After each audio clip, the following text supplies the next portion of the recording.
In progress. Stay. Sure. You. What'd you say? I said you're the most aloof player. Oh yeah, I mean, That's awful. Thank you. That is terrible. You don't have to entertain that with a smile. Rajon, what have you seen in practice from LeBron, Russ, and AD together that gets you excited about seeing it in a quasi game? this is the first game playing on, right? I mean, just their competitive nature, the way they compete. I'm usually on the opposite team of those guys, and it's hard to win against them. So when they bring it on the floor each night, each possession, they're easy top 5 out of the best players in the game, top 3 to 5 for me. You obviously have competed with Russell, and I think you've said that it was like you guys were trying to kill each other. It was like on the court. Now that you're a few weeks into being teammates with him, how has that experience been different for you? Seeing not the opponent side of him, but seeing the teammate side of him. What's that been like? He's a funny guy. We have a lot of things in common. No surprise, like I say, even on the playing cards, it's the competitive nature he plays with. You can't get anything past him, and he's always trying to win anything he does. Russ has kind of said these turnovers that he's had in the first 2 exhibitions are pretty easily correctable for him. What do you kind of see as passer yourself as just sort of the adjustments that is there one kind of adjustment that needs to be made to cut down some of these turnovers, or is it just a timing thing? The adjustment is just getting reps, continuity, understanding. I think he's never played with a big like Anthony Davis in his career, so getting used to AD, getting used to down in the rollers again with Dwight and DJ, and just finding and locating the shooters, and also mixing them between when he needs to be aggressive at the rim and then pass the ball. So he's obviously he's a former MVP, he's Mr. NBA, he's done it all. So there's nothing that he needs to really work on, is just understanding the guys' tendencies and getting them more development with his teammates.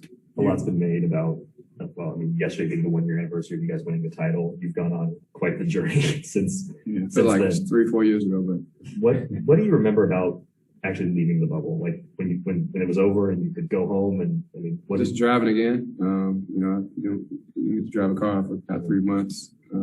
Just being out in the real world.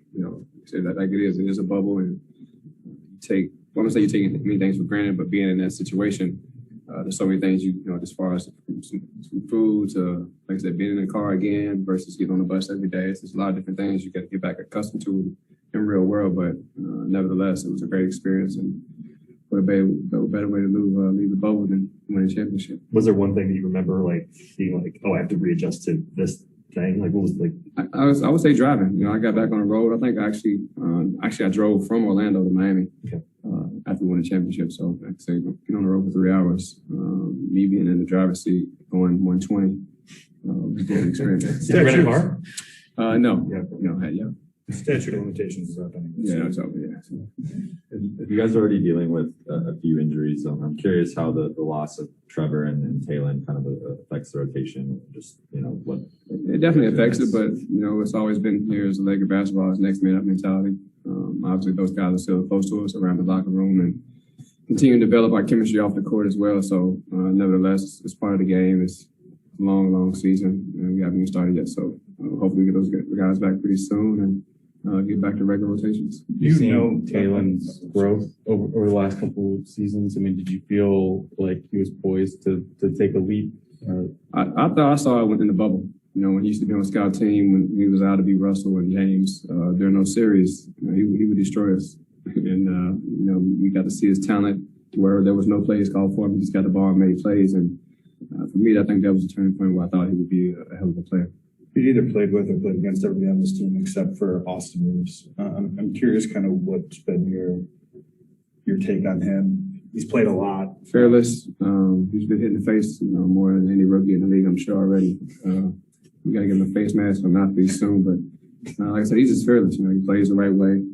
Obviously, the knockdown shooter. And then he's always, asking me questions. He sits next to me on the bench. He talks to Coach Field, Coach Mike Timworthy. So you can obviously see he's a sponge and student of the game. So I think that's going to be great for his development in the future. The questions he asks you, are you impressed with the stuff that he's noticing or asking about? Yeah, even today at the shoot around, he was talking about a situation where, guys come up and pin down if we were top lock. And I was telling him that we don't do that here, but it was a great question, obviously coming from his great background as far as him knowing the game, because that's what you normally do against shooters, top lock. But you know, our team, our personnel, what Coach Frank wants of us is not what we do here.